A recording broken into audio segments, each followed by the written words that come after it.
And then I switch it like this. Much better. Yeah. Interesting viewing too. Yeah.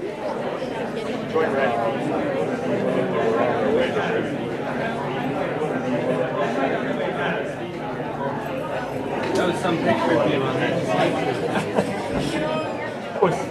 That picture was about the one I was standing beside Joe. Yeah. I had hair like where's Kyle? Couldn't believe it. Where's the card? It's the Pope.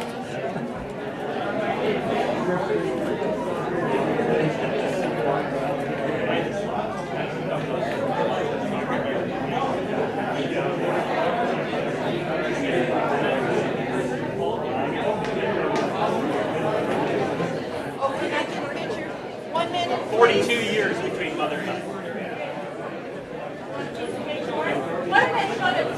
Yeah, that's right. Take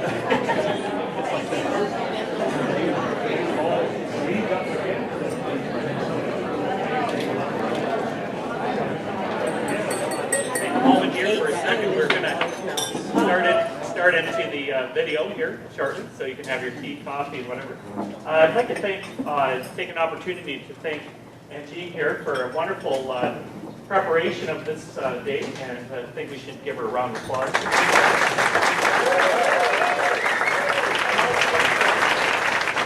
Obviously, the people of the restaurant here, wonderful job. Yeah. For all of those who come from so far away, and including Clay and I. Well, Norm's further than I am. And Norm's further than I am.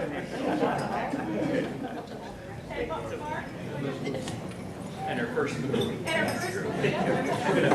want a piece of pie? Where's the pie? It's all gone? Best part of that.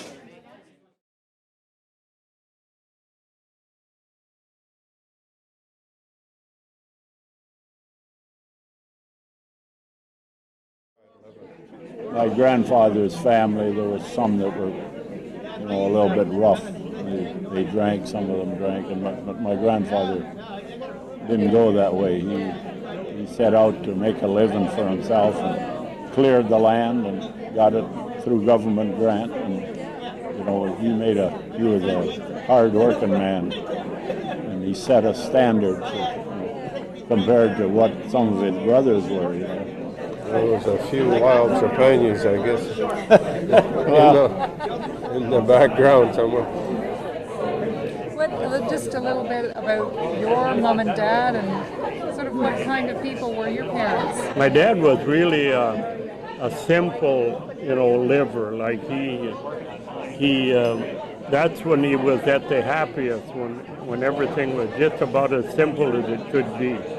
He didn't get hydro till 1967,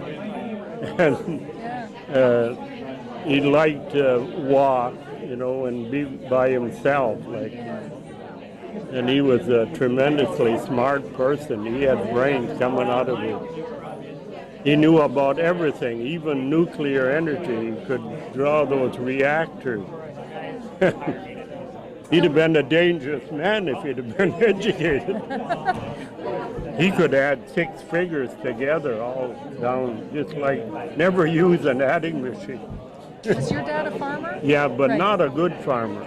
he was a bookworm, really, Right. and self-learned. Like he'd go to bed at midnight or 1 o'clock, have all these books, encyclopedias, and he could remember everything. That's he was one of a kind.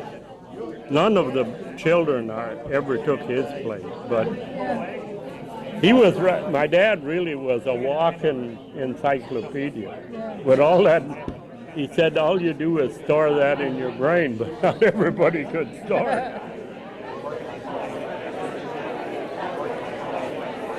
You know, the guy, I don't know how far he could have went, but he wanted to be an engineer. And his dad said, oh, you can't, you know, you'd be away from home. So he bought him a farm and gave it to him. And that wasn't really his, so he applied for a job in the vicinity, become clerk of the township, but it was something that was not his liking, you know, well, that was way too easy for him. My dad, you know, never wanted to take a raise in his salary. So 53 years later, he was, for doing 4 jobs, he was still only making $1,500. He'd do all the assessment for nothing, you know, go and measure the buildings and get the market value. And that was a hell of a job in a township. There were 3,500 places. Now, was he born in the township? Or was Yeah, he born he here? was born in just a mile away from where Edna was born in 1892. Yeah, he survived the flu of 1918. Like when a lot of people, they didn't think he'd live through it, and he survived that and lived to be 100, like, you know. He didn't remember it for a few days. I don't think his fever was so high again. But he was in his 20s. He was 25. Yeah, he was born in 1892. Paul was saying that actually your dad liked things fairly. You liked them. Yeah, Very simple. he didn't like to get too modern.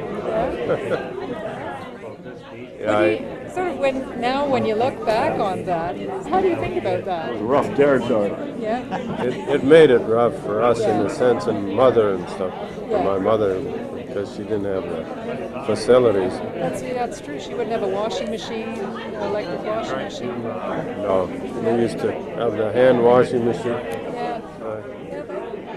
And yeah, it was tough. And you're a sister, younger? This is You're a younger Julie. sister? I'm Julie. She lives in Mount Bridges near London. Myself, I'm a quiet person. And I think Edna is also quiet in her own way. And my dad was also the same way. He liked to have people around, but he also liked his own space. Did your dad read to you when you were small? Not that I can remember. He didn't have time. He wasn't a family man. You know, that's I think hard he to was say, but I don't surprised remember himself him. that he had as many children. I think 1 or 2 would have maybe been. Well, what about your mom? Like my mother made all of our clothes. That's creative. That was it's because she was at home. And like we would never get new clothes. It was always like a jacket. If we needed a new coat, she would undo that coat, you know, undo the stitching and make a brand new coat for us. And to us, it was just beautiful. But she was so busy, because she always made her own bread, and she made our clothing, and so she didn't maybe have as much time for quilting, but she always did embroidery, and then in early years she always did Afghans, made Afghans, even in the nursing home she made Afghans. So she was always busy. Mother's father used to play at weddings with a violin. Did he play at home? Yes. Mostly special evenings. Winter nights. I think he played more when my older, like when Edna was home, younger. Too many children that would play with the violin and would These are the 2 youngest, you see. So I know he played for us, but I think he entertained more earlier on, and he played at the weddings. It was when he was younger. He used to play at the weddings and the children.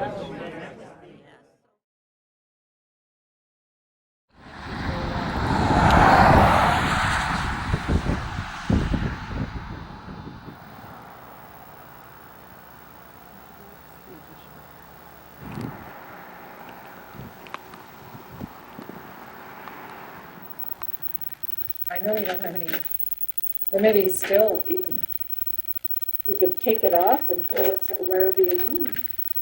Yeah, it might. He's the cameraman. Father was a real farmer. You know, he didn't think my dad could make a living pushing a fence up. That's why he put him on the farm. Right. He said, you never survive that way. But it sounds like your dad might have. Oh, yeah. If I'm a city man, it'd Yeah. be totally different. Yeah. Oh, yeah, he was excellent with map making. Too, Map making, yeah. when he drew a map, for just to give someone directions, a lot of people commented you could superimpose that on a map of the area, and it would be. Yeah. He had a real knack Yeah. for converting the scale in his head, like just intuitively. My grandfather liked to study all the time. Like he believed that you had to. Well, he told me this, that he said older people have to work very hard so that they don't lose their ability to remember and to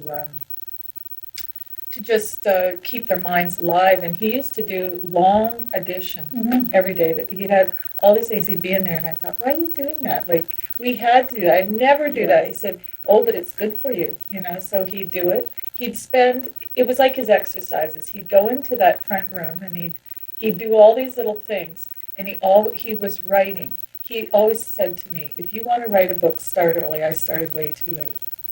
You know, he said, don't wait until to write your memoirs when you're 70. It'll be too late. Start as soon as possible. He wrote pages and pages on the Bishop Sheen, but he couldn't put it together. Like that's what he said. He said it was too difficult.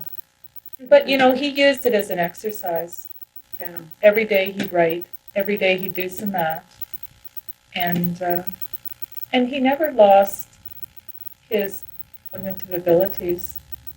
I didn't see him much when he was in the nursing home, but up until he was 96, he still was doing okay.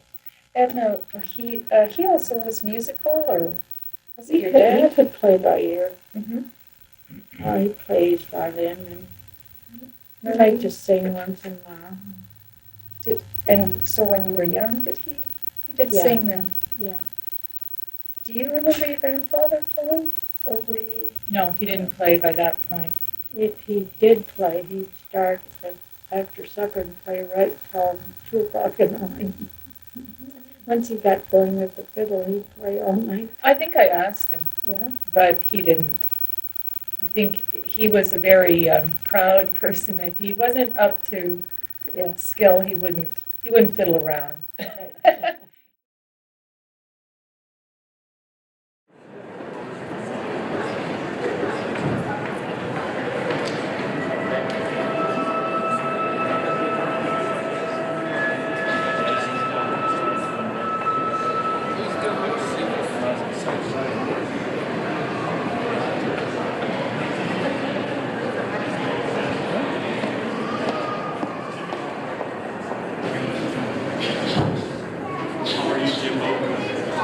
Any last words? Yes, hello.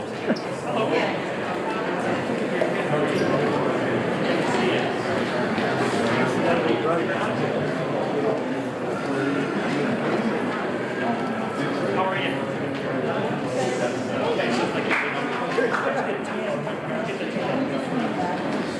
Good to see you. Oh, it was very good. It was a very wonderful day.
fellowship of the Holy Spirit be with all of you.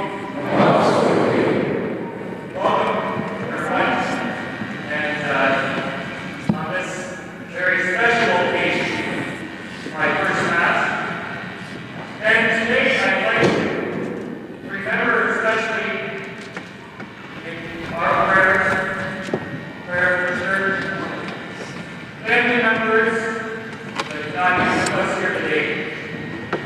Also those who may have died in the past years, relatives and friends, that we keep them in our prayer. That we pray today knowing that they are with us. Very special way I'd like to remember my grandmother, and my grandfather and grandmother, Charlotte.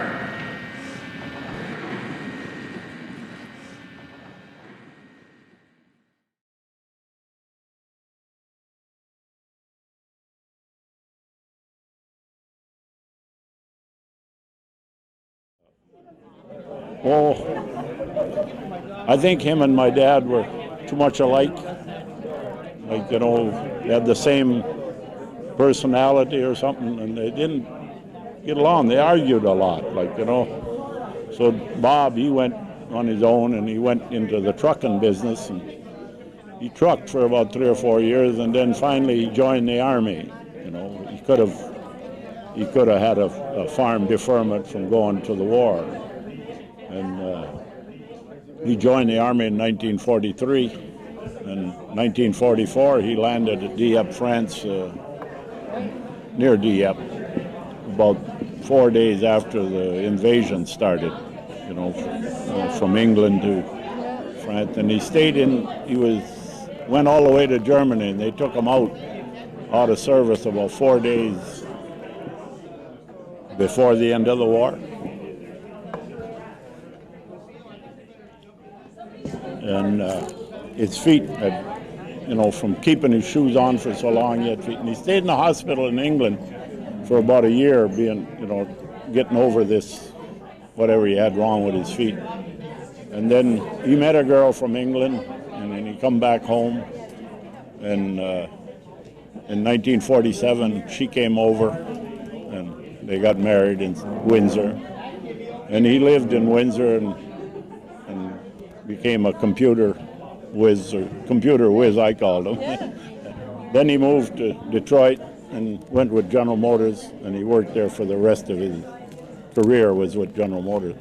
He raised 3 kids, 2 girls and a boy, and they lived a good, happy life. Now, because he was oldest and Edna was second oldest, were they very close as brothers? Oh yeah, Edna and Bobby were very close. Yeah. He was a kind, nervous person, but he had a very kind heart. He'd give you the shirt off his back, you know. Oh yeah, he was good to Edna. He was good to all us too. And are you both about the same age then? Are you older than 5 years. Yeah, he's 5 years older than I am. So was Edna then was already married when you were kind of kicking up your heels? I was 13. I had my first beer at Edna's wedding. Yeah, my dad bought him a beer and he wouldn't let me drink. I was 13 and he was... I was only 8 about. You probably figured but it tasted pretty good. But that was the first party we had ever went to, I think, for me, you know, at 8 years old. I'm Lucille. I'm the 5th one. One thing it seems to be coming out is how close you sisters are. We are very, very close. And your mother, was she close to her sisters too? Yes. Yes, very. Yeah, they were scattered all over, but she was close, you know. I think that at everything that goes on, everybody's there. You know, it's very few occasions when all 10 of us and our husbands and wives weren't there. Yeah.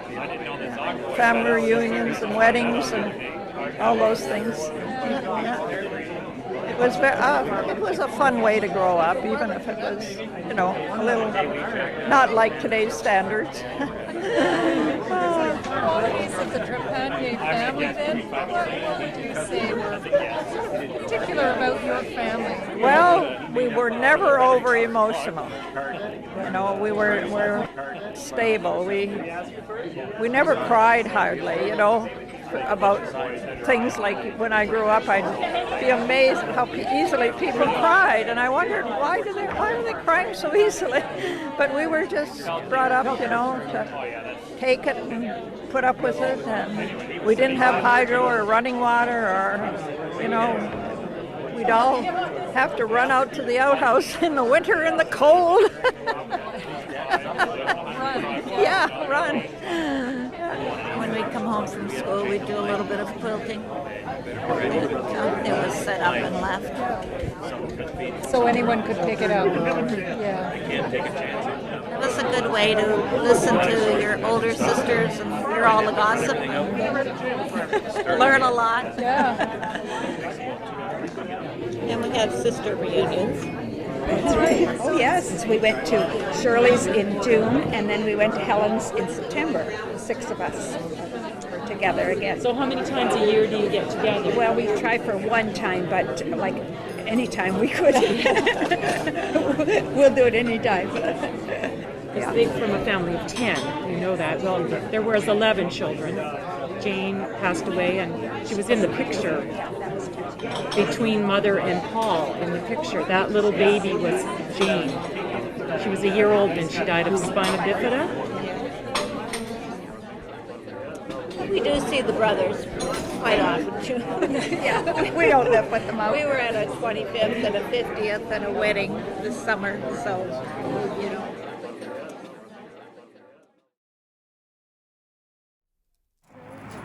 No, I'll take this for a while.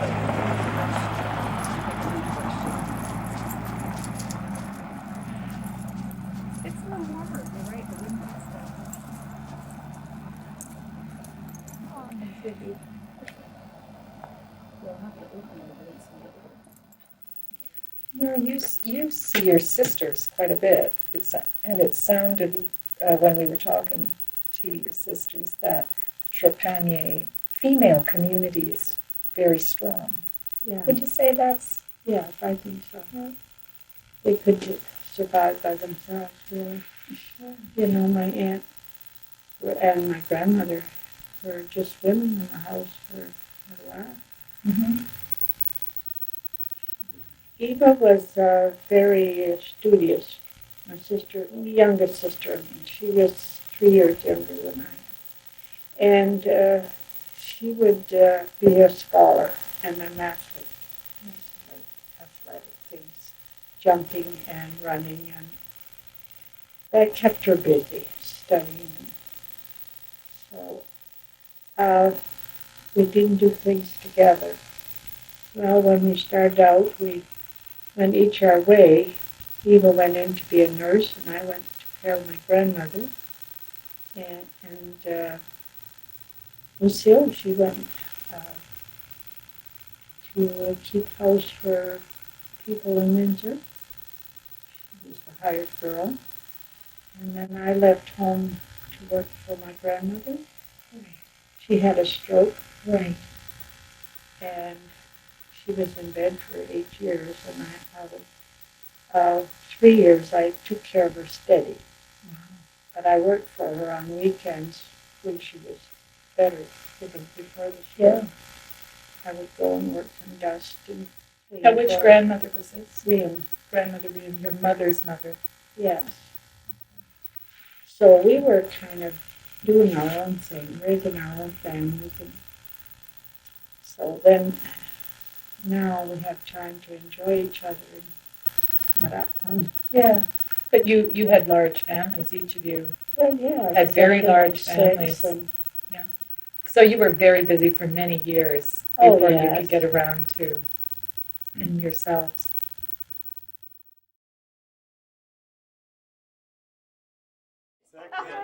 I have several friends who write poetry. There's some places you can too, Lauren. I don't think they've stole the book yet.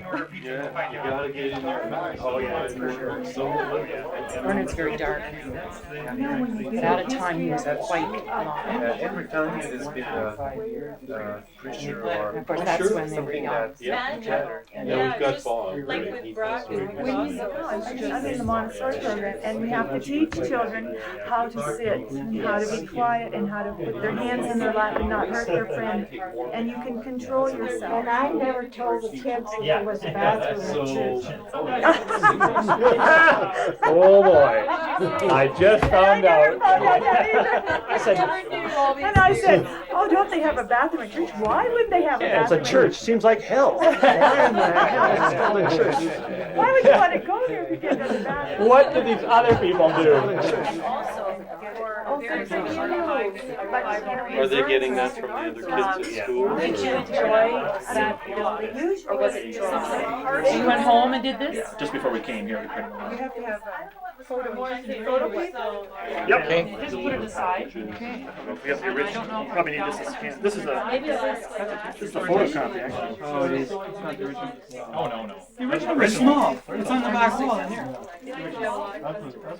The original little photo, yeah. And I blew them up. You know that picture, actually the picture in the movie of you with, you're on Dad's arms on the porch?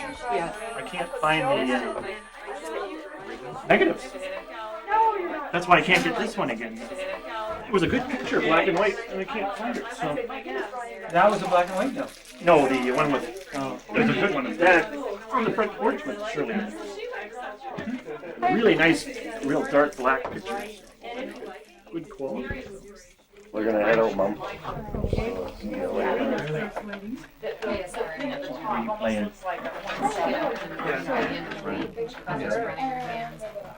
That's the ultimate. It's an assembly plant. Breaks. So, and that's they actually, so how would you eat that? Well, just like spinach. As a vegetable. Yeah, that's what they do, but I'm just not sure what they are.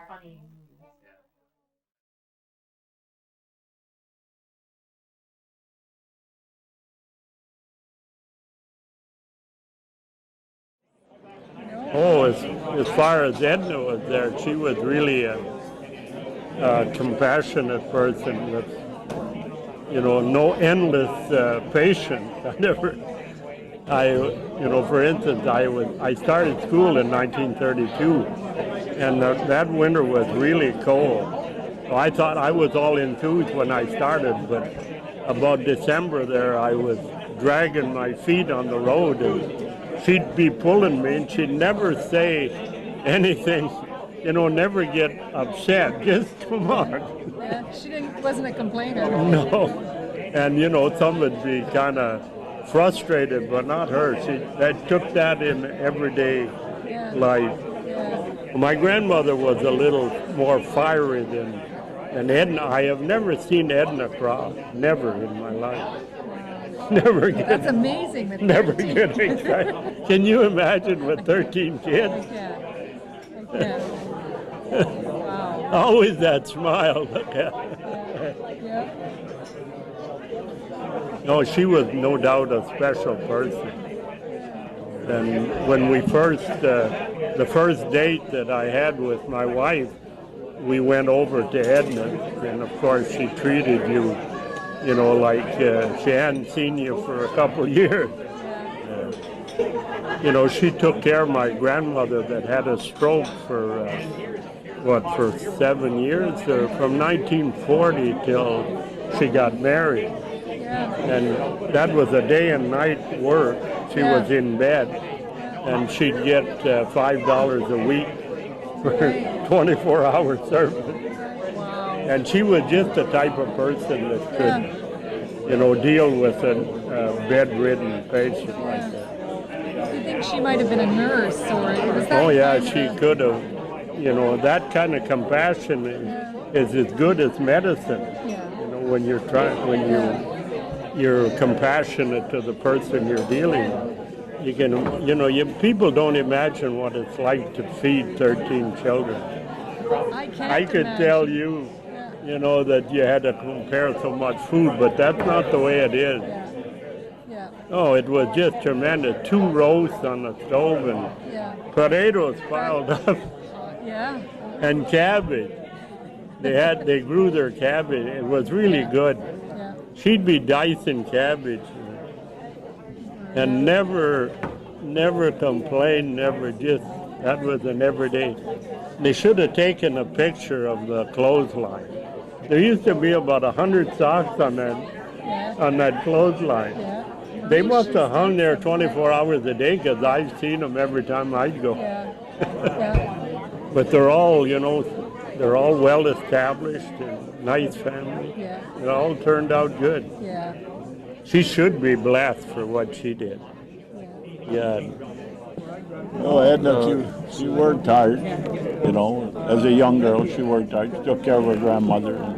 But she liked to take an afternoon off, like when she was first married, and take the bus. They had a bus at that time that went by her place. She'd get on the bus at 1 o'clock or something and go to Chatham and just walk around, window shop all afternoon. She'd be back at 4 or something. She did that, and she liked to do that. She got away from the housework, I guess. But then when she had a lot of more kids, well, then that opportunity wasn't there for her. But she lived a good, you know, simple, easy, honest life. You know. So what more can you can ask, you know? My mother is a very quiet person and a very unassuming person. She's very knowledgeable, but she doesn't want to be the center of attention. But what comes out, I think, with my mother is the love of family. And she was second oldest in her, and she knew all about children, obviously. And she got married relatively young. I think she was 21 when she got married. And then to be dedicated to her family the way she was, I mean, to do that.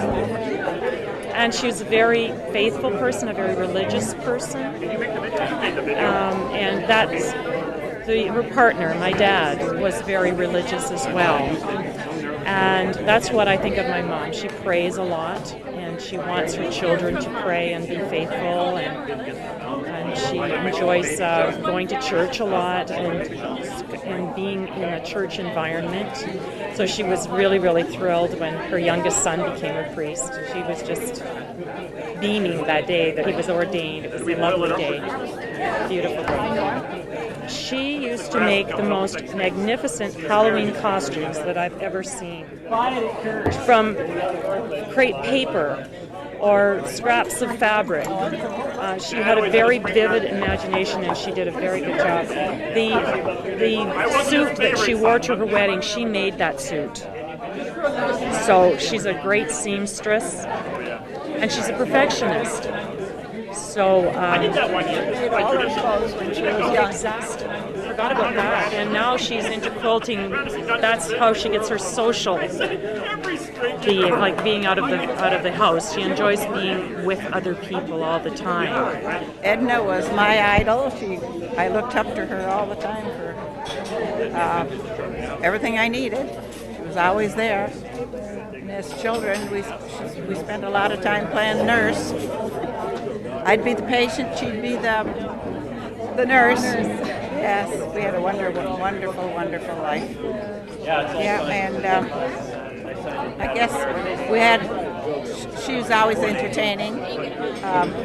She loved Clark Gable. She used to plaster his picture all over the bedroom walls.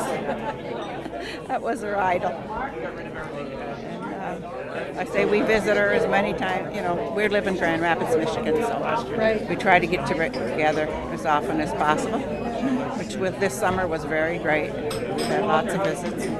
She never really got that angry at anybody. She's very, very nice, wonderful sister.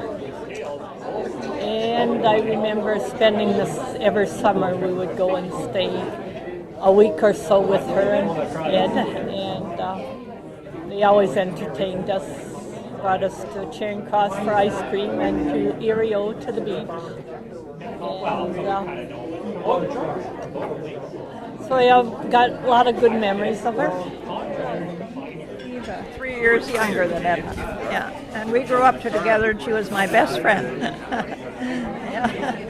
And what would you say the qualities of Edna are? Oh, she was very kind, and she had one speed, slow. She's even. Yeah. She'd leave about half an hour before me. We'd go to school, and Paul and I would pass her. That she just walked at a certain speed, whereas Paul and I ran all the way, you know. Yeah, and I have very good memories of growing up with her. And she took care of Mother after when Claire was born.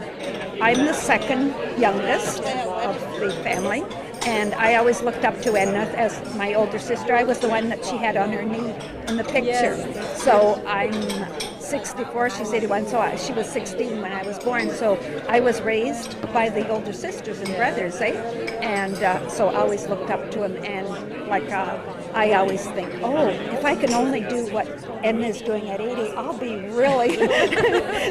I look up to her, and and she's an incentive, and and I love her very much, and she's just very special. And she has a beautiful family, has beautiful children and grandchildren, and had a beautiful husband, and I'm sure he's looking down today and enjoying all this too.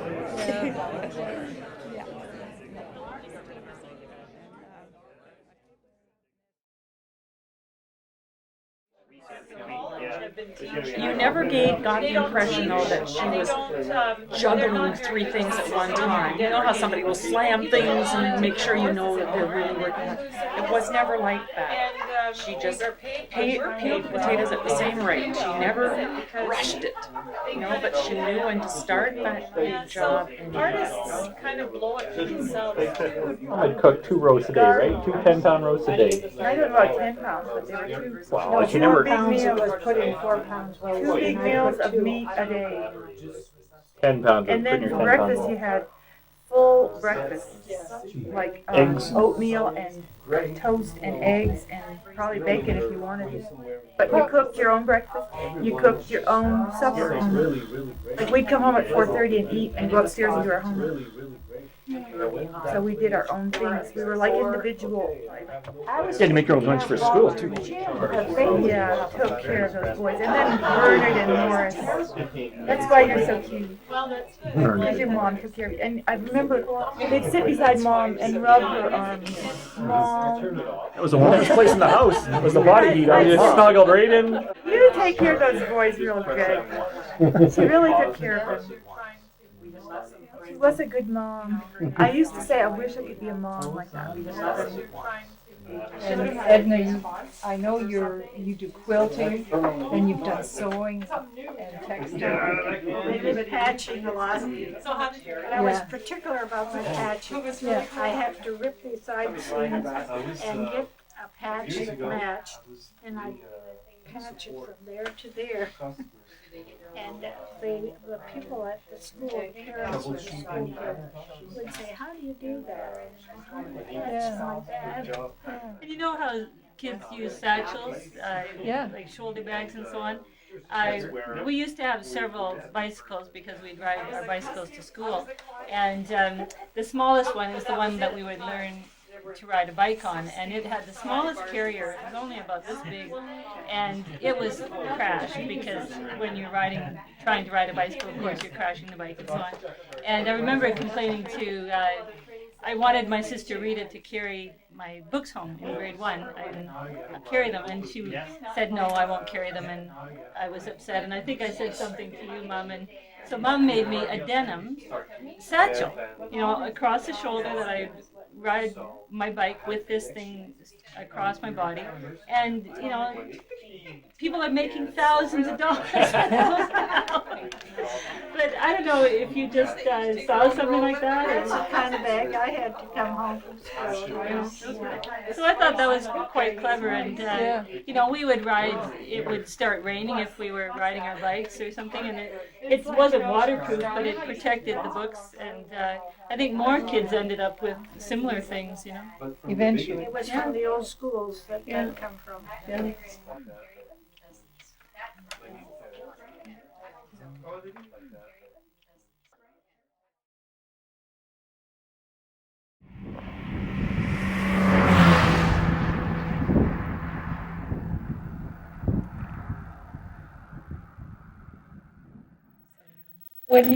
When you look at this piece in particular, but there are bits of the farm in Marie's other paintings, do you feel the same way about the farm, or do you like the way Marie's captured the farm? Oh, yeah. I think that really... Because I explained it to them when they come into the house and they look at the pictures. I make them take note of the farm. Yeah. You know. And I think I gave you that one there. I'd done it and I liked it, and I brought it here. I remember I found that frame in a secondhand store and I really loved it. And I thought, oh, I'm going to use it for this little painting. And I remember bringing it down and just plopping it there. And then oftentimes I kind of use this house as just a place to hang my hat and my picture. But it was never really official. You know, that picture just hung there. But Lana got the idea that she could just take it one day, or she thought, well, that'll be mine. Not now. That's my painting. But that is one of my favorite. That I've never been able to capture. A lot of the kids want that picture. I'll have to give it back to you. As soon as I know, No, what we'll do is we'll have a lottery. They're very special. They have special meaning. And I just wondered how you feel about the way you are portrayed in the pictures. She seems to put me in pictures like the back one here, hidden in the background. I always used to draw you with your arms crossed. My hands could be not showing. There was a certain stance. As a matter of fact, Sylvia caught me doing that too. This, and then she said, "Oh, you've got a net. Now it's called the Edna pose." Because I have so many of you, just like you're kind of surveying the goings on.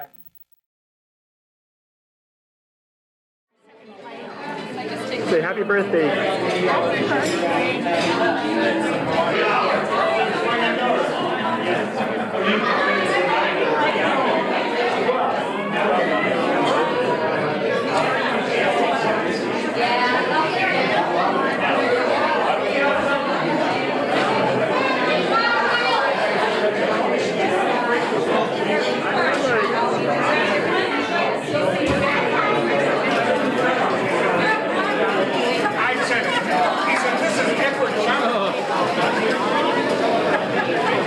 Father Chris? Have I got written down? Hard to miss. There's Maureen. Let's see Maureen.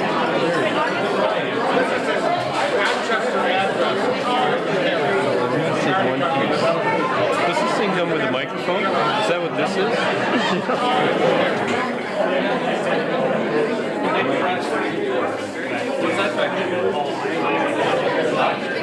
No.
Edna when she met Ed? I think they went out for maybe 2 years. She'd be from 1922, well, maybe 20 when she met Ed. They were a good match. And he was a lot older. Well, we thought he was a lot older. He was born in 1913, so he'd be 9 years older. But he always acted young. He was a healthy person. You know, he could work like, I used to work with him. In fact, I worked there for a year. And he worked from 5 o'clock in the morning till dark. We used to like to go to Edna's when we were young. It was like a treat because I was only like 8 years old maybe. They were pretty modern farmers and pretty modern houses compared to what we had. And they led a good regulated life. Like they had always big meals. They get up at 6 in the morning, have a big breakfast, go do the chores, come back, and then start over again till noon. It always, right at 12 o'clock, they would quit. So they were regulated like a factory, which is unusual for farm life. So was it more common for you to go to Edna's home then? Or would Edna bring the kids over to your place? Probably the reverse. Yeah, it was more common to go to Edna's, I think. Although they would visit quite often. Oh, yeah. Oh, yeah. My father was very regimented toward the farm. His farm was very important to him. And he was sort of an inventor. He could take a piece of machinery, and he didn't have a lot of money, but he could reorganize it so it became what he needed it to be.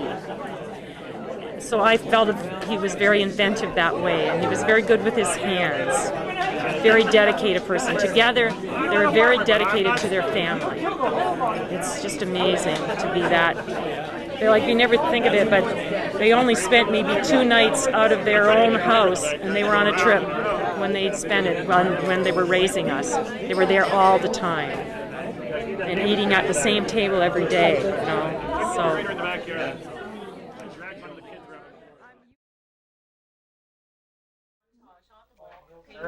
Dad was always up early and going at it hard. He didn't want to work all night, but he'd get up early in the morning and get started. Like in the spring, he'd be up at 5 o'clock and 5 or 5:30. Get the cows milked and chores done, and then He'd always come back in the house at 7 o'clock and say, "Rise and shine, 7 o'clock," and he'd already have the porridge on and the porridge made for 7 o'clock. And then we'd get up.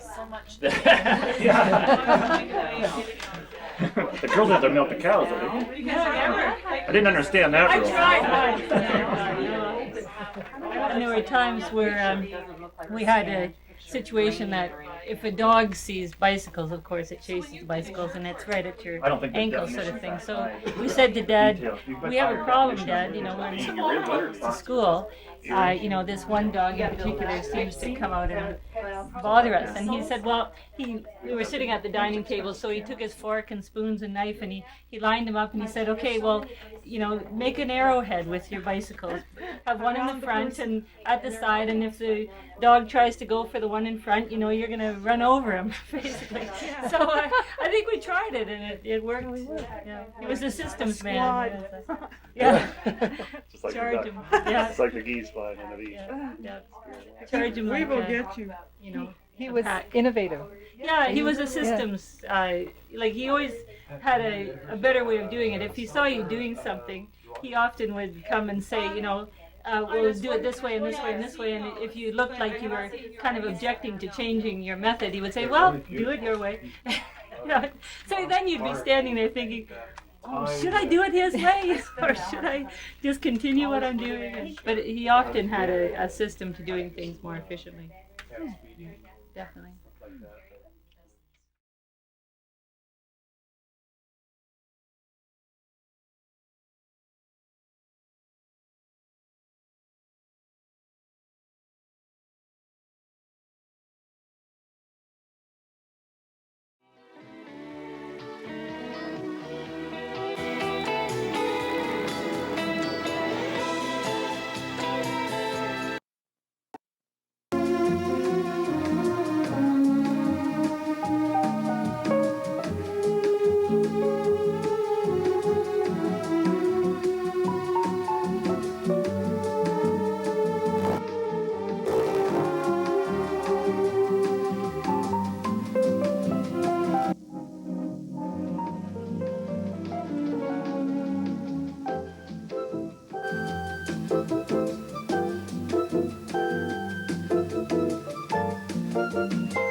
1, 2, 3. Happy birthday, Grandpa! Happy birthday, Grandpa!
Well, stand here. I've really been colder. I didn't get one of those. Anyway.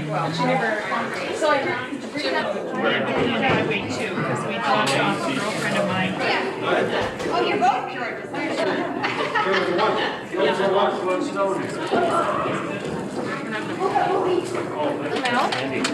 Ready to check, see if it's still there. Can we just light them like this? Yeah. I thought so. Yeah. Yeah, then. Oh my goodness. You did 100 on there. The way those little candles burn.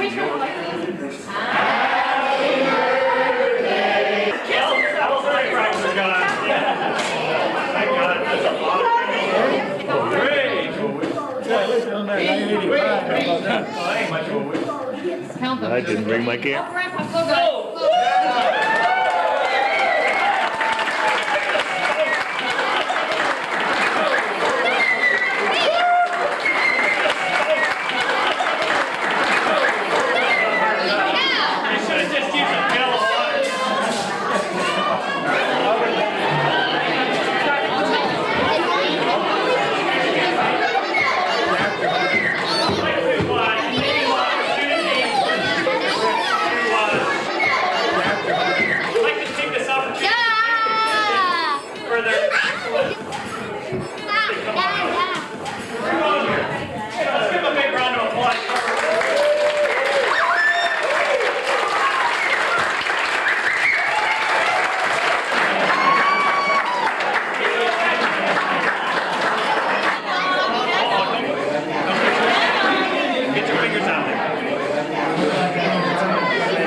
Or like Lynn's report. I was trying to make Lynn's report. I didn't even know what it was. But they ate it. The nice thing is, hungry, big family, ate everything I made. There were only a few things. And then Jim says he didn't get enough to eat. Well, he doesn't look like he's starving, No. does it? You know, he looks healthy. I think it's a story to bring pity to poor Jim. Alfred was the odd man out, you can imagine. 4 girls, and then Alfred and Jean. Well, he farmed out on the lawn with his little tractors and Yep. worked the garden with his little tractors. All the boys, except Jim and Joe, they didn't want to be Doing farming. They weren't interested. When I give them Christmas presents, they wanted tennis stuff or hockey stuff. Interesting, I didn't know that. And they played baseball out in the yard now where all the trees are. We played in the shanty a lot. That was, and in the bales, like in the barn, horses. The bales were horses. We spent a lot of time on the range. In that I know we got, me and Lana played an awful lot in the barn all summer long.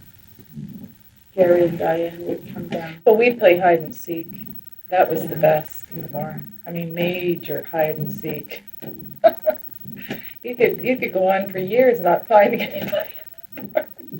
You had to limit where they hid. That's what Angela said.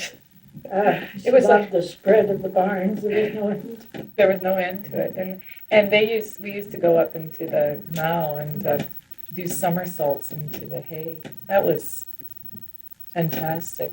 It's funny we didn't break our necks, but or go right through the floor. Yeah. But I remember you going to walks, and Ed did it a lot of years. They walk down the lane, come back. And now Jordan and Jason go for a walk every day. We go down the lane with the dog and around and around the block. It's And Shelley meditation. goes too. It's a meditation. I find. We must have. But it was a great life. No, we're never underfed. You always had plenty of Always lots of food. meat in the freezer. And Milk butter, every morning. Real butter, real meat. Shirley and every time I say Monique, I think of Shirley and Monique. I don't know why. Anyway, it was only Shirley and I that were going at that time because we would no bus. we would come to the bus on the night. Remember, we had to walk home. So you lighten it up So when the in school there. bus stopped It's a little here, heavier it paper, a would little fill shiny. It should have You don't do filled that up in the because computer, you do it in the camera, there would have been high No, you do school it on the kids, computer. there would have So if you been look at grade it, school you kids, put it so on the light. probably anywhere from 8 to 10 people would have or should have gotten on. I don't remember that many people though. I guess it's just so used to moving in a crowd that you don't even notice people after a while sometimes. Maybe Lana would remember how many were on the bus when she was. Yeah, or Shirley must know. I remember driving the bikes, so there were like 6 going down the road. Yeah, that's the back wall that. Going to the school. Yeah, there'd be that many people. Well, it was because it was Diane and Gary, Shirley and I, and Yeah, it almost looked like they're cut out Mary and faces probably there. Rita at the same time. I think Marie had to go come on a bike. She had a run-in with a car.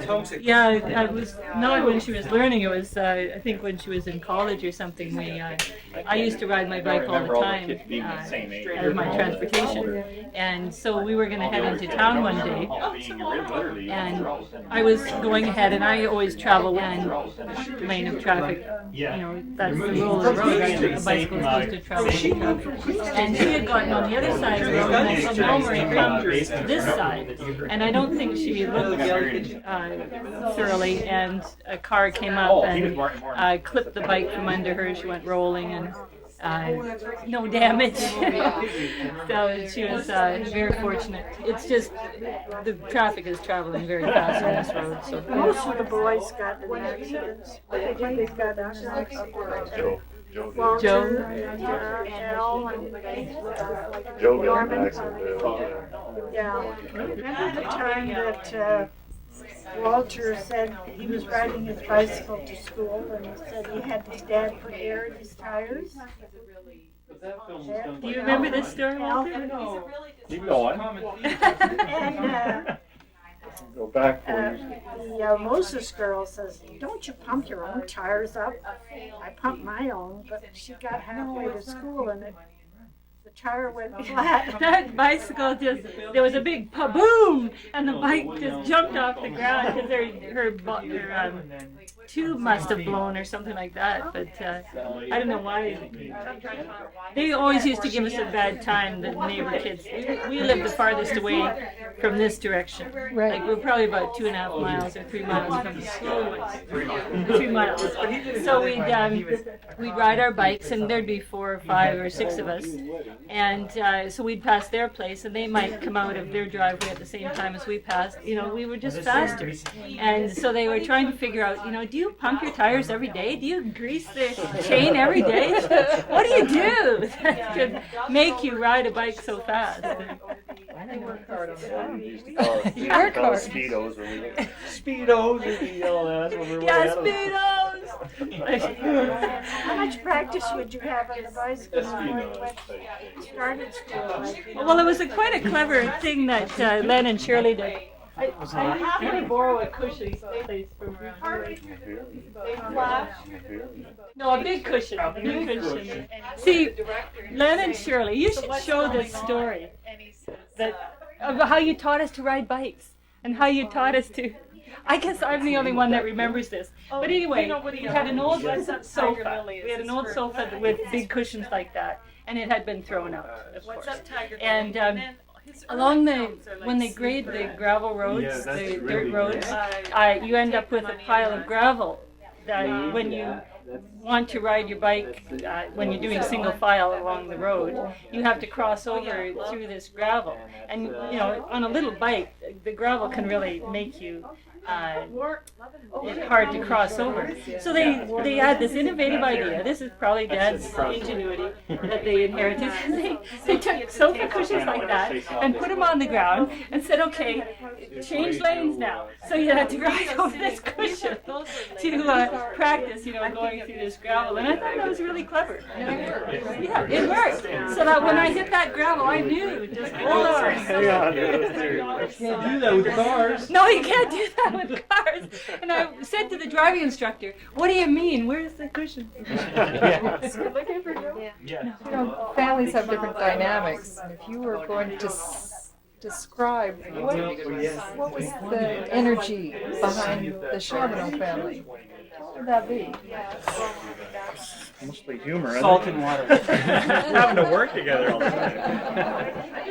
Yeah, you got your instructions from Dad in the morning, and then that's it. That was basically it. And the rest of the day you could work as long as you joked around. I think we enjoyed having a good time together. Like Dad was always pretty serious. He enjoyed humor too, but when he was out working, he couldn't relax and enjoy the work. He had bursts of humor and bursts of anger. Very unpredictable. Yeah. Which was funny in itself. Yeah, so you worked hard to keep him going. And when you get a bunch of guys, you know, like going to work, right, and the boss is serious and trying to get everybody to work, and we're just. You'd have competitions though, like who can milk the cow faster and who could throw a bale of hay farther and stuff like that. And get horsing around. Get horsing around, yeah. That was mostly it, but mostly get laughing so hard sometimes it couldn't work. So some pretty good times. Yeah, Jim and I were planning on the planter one time. We were putting the transplants on, and they're going down, and we started doing crazy things like knocking each other's hand out of the way and missing one. Well, our uncle was driving, and if he saw a plant missing, he'd get out and replace the one you missed on the next row. And so we missed about 8 or 10 in a row, and we're laughing our guts up. We wouldn't tell him to stop. And that spot went by the next row, and you never even noticed. Oh, gosh. You had to get out and replant. So. We just sit around and watch television after. I don't know where you get work ethic. I don't know. I guess you get work ethic from necessary to earn money. Only thing we knew how to do was work. We worked for a lot of the neighbors. You know, when the work was done here, the neighbors always knew that they could stop in and just grab a handful of boys and go get their work done. And, so. Yeah, they paid in cash too. Yeah. Usually at the end of the job, here it was. Didn't have to milk Here the cow. was kind of an end of season sort of thing. You work hard here, as soon as you got free time, go make cash. Yeah. Until Dad found out you were gone. I'll give you work, they'll give you cash. Every one of them, at least certainly sons, because anybody that ever gave my brothers a job always wanted them back, and they were never disappointed with the way they worked. They always worked. They didn't try to slough off. They were honest workers and hard workers and knew how to work, because that was another thing that Dad did. He knew how to work. And he's passed that on to the girls too. They take something on with them, and to the end, they finish what they started. Morris's first class. Let me look on the other side here. No, I don't think so.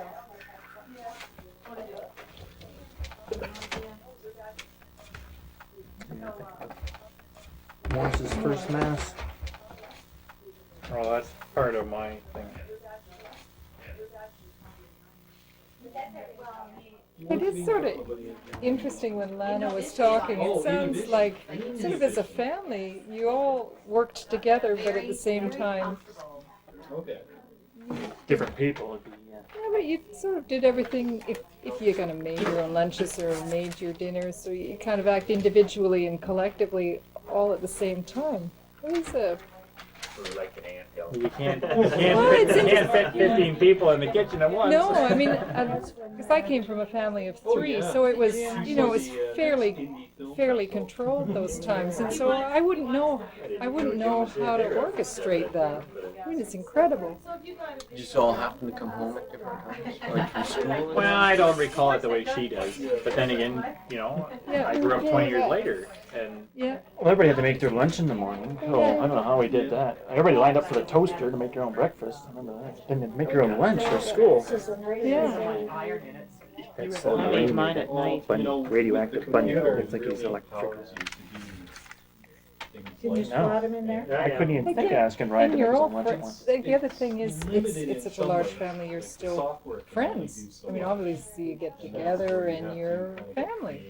Or are you just pretending? Yeah, is this just an act? You know what it is?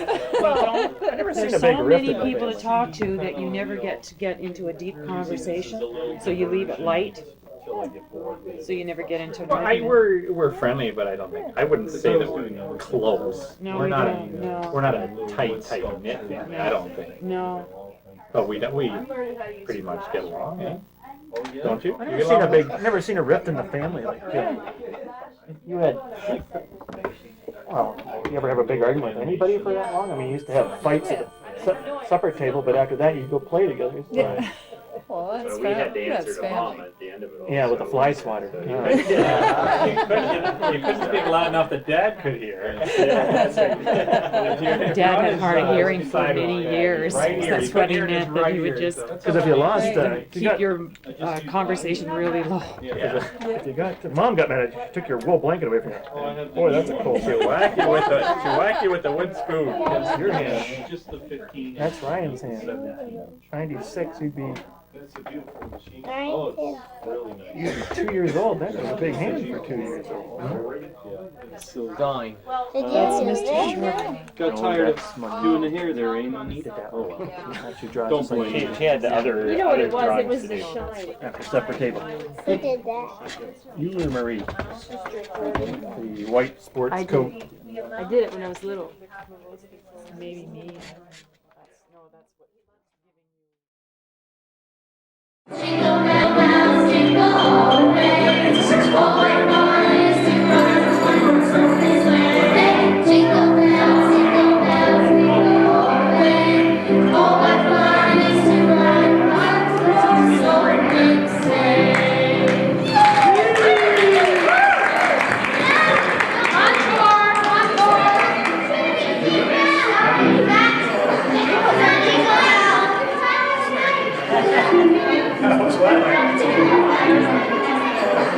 That was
You're taking the camera out of the way.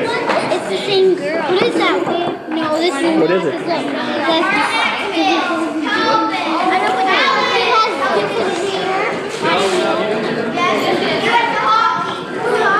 It has different hair. Oh, that's beautiful, Emily. Thank you.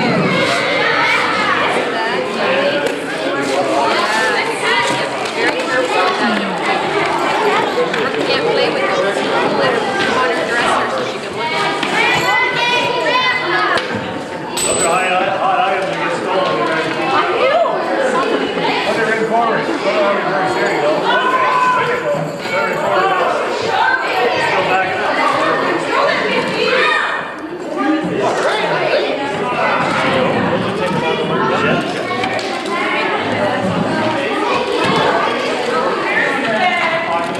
Looks like you just got out of the hospital.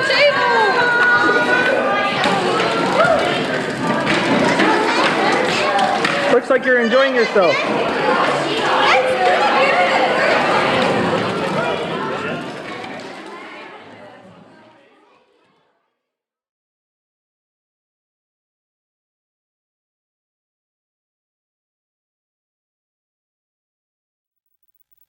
What would you say are the Trepanier qualities that you see being passed down? Homemakers, and they're very kind. They're very polite to me. They care for one another, I think. What I see, Yeah, an they- incredible quality of caring for each other. Don't Yeah. you think? Like, look at, like caring, looking after family members and not losing contact. Always, I've never heard of a grudge. There, you might have known of grudges, but in my experience, I have never worry known about. of someone saying, "I'll never look at them. Why don't we go see so and so? Oh, they're not talking to us." That happens. It never happened in our family. Not among your group.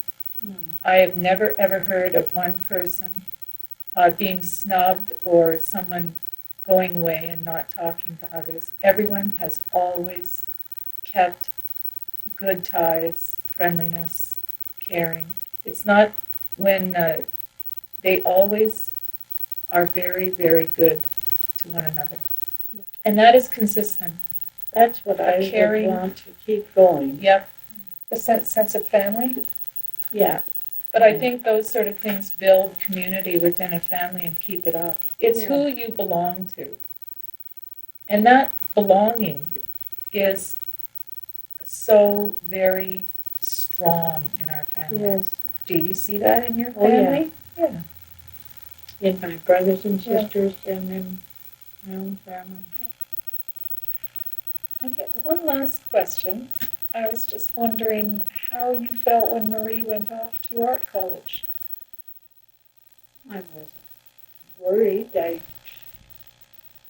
guess I like them to do what they could do and what they wanted to do. I remember you were a bit surprised that I was ready to go. When did you grow up? It was sort of that kind of situation. Kind of alarmed. Well, I was busy with the other kids. And, you get to the point where you can tell they're independent after a while. And they'll take care of themselves. And, just like the other girls, you know. Marita went off to Ottawa. And she went to Vancouver, you know. Mm-hmm. Like Rebecca wants to be a doctor. And I look at her and Al and Pat, and I look at the way our children left. Say like Morris, they were glad to go, you know. They were all leaving one by one, and they seemed happy to go. And he was left behind. But I see Pat and Al with their daughter. They just have one daughter. And she goes off to university, and they have lots of love for her. And when she's home, she'll sit on Alfred's lap, or she'll sit beside him and hold hands. And I almost cry because it's a breaking away, but I never did that too much with my family. No. But I feel sorry for her. But they're brave to let her go. Well, I think it's harder to be, like when it was happening with us and we left, what I remember is so much activity. It just was an enormous kind of buzz. But now you have calm, and you're looking, and you have time to remember what happened to you. You didn't have the time to remember that. No, but now you I see sadness in her. And she had a water bed, and they emptied the water out of it. Said she'd never be home again. You feel that when they get married, but you don't feel it going off to school. Well, this is it's interesting how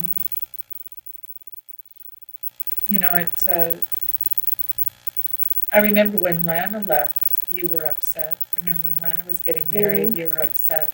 Well, I knew the situation. I was about 16 or 17 when Lana was planning to get married, and I remember you being a bit down, feeling it was. Well, the others too, But they can see your independence, You get used to them. You have no ideas where they're going to go and whose friends they're going to have. You slowly get used to it. But then the next thing that happens is they bring those friends home. You get to share in that too. Then they bring your children home. Then they move in. Then they bring more. That's right. Then they move back. That's right. You never know these days. Yes, they get more active after a while.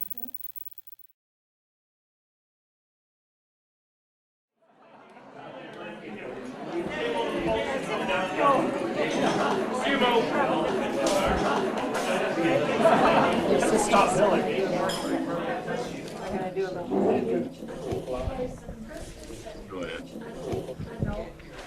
To enjoy. It gives me a chance to celebrate together. I want to thank the ones that come from so far. I do appreciate it.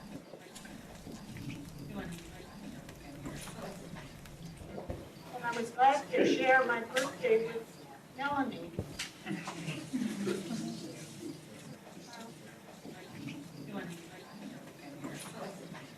I want to let you know that I love all my family, my brothers and sisters and their wives and spouses, and my family, my sons and daughters and their spouses.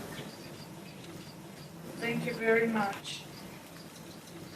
I'll have my home open to finish the day, and we have half an hour more to enjoy the day here. Thank you.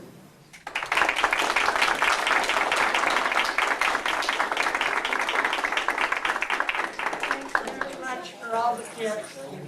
I'll use every one of them. I already need some money.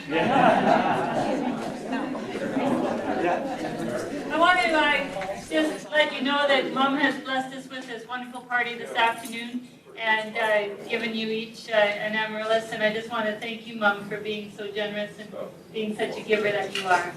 Love you, Mom.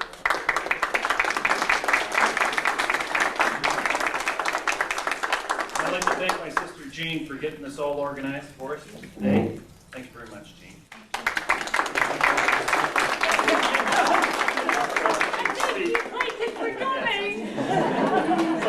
I'd like to thank Al for thanking Jean.